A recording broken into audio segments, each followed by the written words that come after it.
پیارے، آپ خود بھی اس حدیث پر غور کریں. یہاں ایمان کے مقابلے میں تکبر کو لایا گیا ہے کہ جس کے دل میں رائی کے دانے کے برابر بھی ایمان ہے وہ جنت میں جائے گا. اور رائی کے دانے کے برابر ایمان کی تشریح خود نبی علیہ السلام نے فرمائی ہے کہ رائی کے دانے کے برابر ایمان کہتے کس کو ہیں. فرمایا جب کوئی برائی کو دیکھے تو اس کو طاقت کے ذریعے ختم کیا جائے. یہ اعلیٰ ترین ایمان ہے. یہ اگر ابھی طاقت نہیں ملی ہے تو زبان کھولی جائے، اس کے خلاف بولا جائے. اور اگر یہ بھی ہمت نہیں ہے تو پھر دل سے برا جانو. اور دل سے برا جاننے کا مطلب یہ ہے کہ آپ وہاں سے کنارہ کش ہو جائیں. فرمایا یہ رائی کے دانے کے برابر ایمان ہے. اس کے بعد رائی کے دانے کے برابر بھی ایمان نہیں ہے. اور تکبر کے بارے میں فرمایا، قرآن میں آ گیا، اللہ تعالیٰ فرماتا ہے قال ربکم ادعونی استجب لکم ان الذین یستکبرون عن عبادتی سیدخلون جہنم داخرین. تمہارا رب کہتا ہے، حکم دیتا ہے کہ مجھے پکارو، مجھے پکارو، میں تمہاری پکاروں کا سننے والا ہوں، جواب دینے والا ہوں، فیصلہ کرنے والا ہوں. اور جو میری اس عبادت کا انکار کرتے ہیں، میری اس پکار سے، میری اس عبادت سے تکبر کرتے ہیں، یعنی یہ ہے تکبر. اللہ کو نہ پکارنا ہی تکبر ہے، غرور ہے. اور اللہ کے علاوہ کسی اور کو پکارنا یہ تو بہت بڑا ظلم ہے، بہت بڑی زیادتی ہے. تو یہاں اس انداز سے بات بیان کی گئی ہے کہ رائی کے دانے کے برابر بھی اگر کسی میں ایمان ہے نا تو وہ ضرور جنت میں جائے گا. اور رائی کے دانے کے برابر بھی اگر کسی میں شرک ہے، تکبر ہے، وہ نہیں جنت جا سکتا. تو یہ معاملہ ہے. جتنے یہ اہل سنت والجماعت جو مرضی کلائیں، چاہے بریلوی ہوں، چاہے دیوبندی ہوں یا اہل حدیث ہوں، سب کا شرک ثابت ہے، ثابت ہے، ثابت ہے. کوئی انکار کرنے کی جرت نہیں کر سکتا ہے. ہاں یہ اور بات ہے کہ اگر آپ یہ کہیں کہ ان کو مشرک نہ کہو، کہیں کچھ ہو نہ جائے، کہیں وہ مومن ہی نہ ہوں، کہیں وہ مومن ہی نہ ہوں، آپ اس کو مشرک کہہ رہے ہیں. وہی مشرک کو مشرک کہنا ہے.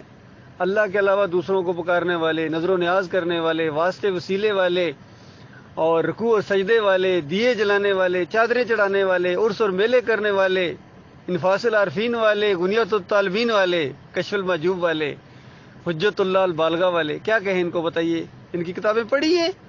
کس طرح کفر و شرک کر کے مرے ہیں. امت کو آج یہاں کھڑا کر دیا جہنم کے کنارے ان ظالموں نے. ان کو کچھ نہ کہو، بس کچھ نہ کہو ان کو. اگر ذرا متشدد ہو جاتے ہو، کچھ تو نرمی کرو ان کے لیے. ٹھیک ہے غلط کہہ دو، لیکن یہ کہنا کہ یہ سارے ہی پھر ایسے ہیں، یہ جو کہہ دیتے ہو نا، یہ بات پھر ہمیں اچھی نہیں لگتی ہے. تو اللہ کے بندو، اگر یہ سارے ہی ہو گئے پھر ہمارا کیا قصور ہے؟ قرآن اور حدیث تو اپنی جگہ موجود ہے. اصحاب کہف کے بارے میں کیا خیال ہے؟ کیا کہا تھا انہوں نے؟ ہاؤ قومی، یہ ہماری پوری قوم کو کیا ہو گیا ہے؟ پوری قوم کو کیا ہو گیا ہے؟ کیا ان کو ہو گیا ہے؟ کس طریقے سے یہ خالق کائنات کو چھوڑ کر دوسروں کو پکارتے ہیں. پھر نبی علیہ السلام نے فرمایا کہ جب نبی علیہ السلام کو مبعوث کیا اللہ تعالیٰ نے، پوری زمین کے اوپر اللہ تعالیٰ نے نگاہ ڈالی اور غضب کی نگاہ اس کی پھر گئی انسانوں کے اوپر. انسان ہی تھے نا. اور پھر آ کے نبی علیہ السلام کو اللہ تعالیٰ نے اس مشن کے ساتھ کہ اٹھو اللہ کی بڑائی بیان کرو. کفر و شرک کے جھنڈے بلند ہیں، طاغوت دندنا رہا ہے، ان کو نیچے کرو. اس انداز سے اللہ تعالیٰ نے یہ پورا سسٹم کیا تھا. 1500 سال گزر گئے اللہ کے بندو. نبی علیہ السلام کو آئے ہوئے 1500 سال گزر گئے ہیں. جب صرف 500 سال گزرے تھے عیسیٰ علیہ السلام کے بعد، تو قومی لیول پر ان کا یہ عقیدہ بن گیا تھا کہ عیسیٰ علیہ السلام اللہ کے بیٹے ہیں. صرف 500 سال بعد یہ حالت ہو گئی تھی. اور جب 500 سال بعد ان کو بتایا اللہ کا نہ کوئی بیٹا ہے نہ کوئی باپ ہے، تو منہ میں انگلیاں دبا کے کہتے ہو یہ بات تو کبھی سنی ہی نہیں، پہلے کسی نے نہیں کہی ہے. حالانکہ 500 سال پہلے اس پر جنگیں لڑی گئیں، اس پر سارا ایک سسٹم تھا جو کفر و شرک کا، اس پر چوٹ ماری گئی تھی. اور 500 سال بعد کہتے ہیں کہ یہ بات تو کبھی سنی ہی نہیں، تم پہلی دفعہ یہ بات کر رہے ہو. تو اللہ کے بندو، میرے پیارے بھائیو، 500 سال کا جب یہ حال ہے تو 1500 سال کا کیا حال ہوگا؟ کیا آپ سمجھیں 1500 سال بعد یہ امت اسی دین کے اوپر ہے جو محمد صلی اللہ علیہ وسلم کا دین ہے؟ ہرگز نہیں. آج یہ دین ان کے اندر چلتا ہے، صوفیوں کا دین چلتا ہے، بریلویوں کا دین ہے، دیوبندیوں کا، اہل حدیثوں کا، شاہ ولی اللہ کا، اور ان کا دین چل رہا ہے. ڈاکٹر اسرار کا دین چل رہا ہے، اور طاہر القادری کا، طارق جمیل کا دین چل رہا ہے، اور عمران خان کا دین چل رہا ہے، فضل الرحمان کا دین چل رہا ہے. وہ قرآن و حدیث کی بات کہاں بتائیے؟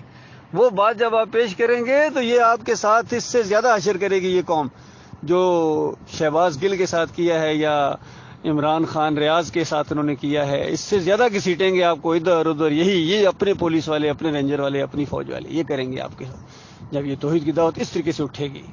لیکن اللہ تعالیٰ کا حکم ہے کہ اٹھانا، چاہے کچھ ہو جائے آپ نے یہ دعوت اٹھانی ہے، اپنے معاشرے کے اندر، اپنی قوم کے اندر اٹھانی ہے اس دعوت کو۔ مسلمانوں کو کہنا ہے کہ ہاں مسلمان ہو جاؤ، یا ایھا الذین آمنوا آمنوا باللہ، ایمان کا دعویٰ کرنے والوں صحیح ایمانوں میں ایمان لاؤ، ایمان لاؤ اللہ کے اوپر، یہ ایمان ہے، کھول کھول کے بیان کیا جائے کہ یہ ایمان ہے، اور یہ شرک ہے اور کفر کو بالکل کھلی عام ننگی دعوت دی جائے اس قوم کے اندر۔ جب تک یہ ماحول گرم نہیں ہوگا اللہ کے بندوں کوئی خیر نہیں آ سکتی ہے، کوئی بات لوگوں کو سمجھ میں آتی ہی نہیں ہے۔ کل یقین کریں میں نے یہ رفعت نواب جو فیصل آباد والا ہے، کیا نام ہے، ہومیوپیتھک ڈاکٹر، حالانکہ کتنی دیر جماعت میں بھی رہا تھا، بچہ سا تھا جب یہ جماعت میں آیا، ساری بات سمجھ گیا تھا، لیکن جب بڑا ہوا ہے نا، تھوڑے سے پر نکلے اس کے، تو ایسے طریقے سے طاغوت کی وہ کیا نام ہے ڈیفینیشن کر رہا ہے کہ اس کی روح ہی نکال دی اس نے۔ وہ جو کفر بالطاغوت ڈاکٹر عثمانی رحمۃ اللہ علیہ نے جس انداز سے اس قوم کے سامنے پیش کیا تھا کہ طاغوت یہ ہوتا ہے، اس کی بالکل اس نے جان ہی نکال دی۔ وہی بت طاغوت ہوتے ہیں تو پتہ نہیں شیطان طاغوت ہوتا ہے تو یہ ہوتا ہے، تو یہ علم انہوں نے سیکھا ہے، ان کی مت ماری گئی۔ تو یہی معاملہ وہ ذیشان راولپنڈی والا کر رہا ہے، یہی وہ مشتاق علی سوجل والا کر رہا ہے، یہی جناب اب زرار بٹ صاحب اسی لائن پر چل پڑے ہیں۔ ان کو محمد حنیف بھی اس کے اندر طاغوت کے معاملے میں جب نرمی آئی ہے تب اس کی مار پڑی ہے۔ جب بھی آپ کے اندر نرمی آئے گی، یاد رکھنا کفر و شرک کے لیے یا ان کفر و شرک پھیلانے والوں کے لیے کچھ نرمی آ جائے گی، بس اس وقت سمجھیے آپ کی اینڈ شروع ہو گیا ہے، زوال آپ کا شروع ہو گیا ہے۔ اللہ تعالیٰ اس خوفناک انجام سے اپنی بنا میں رکھے۔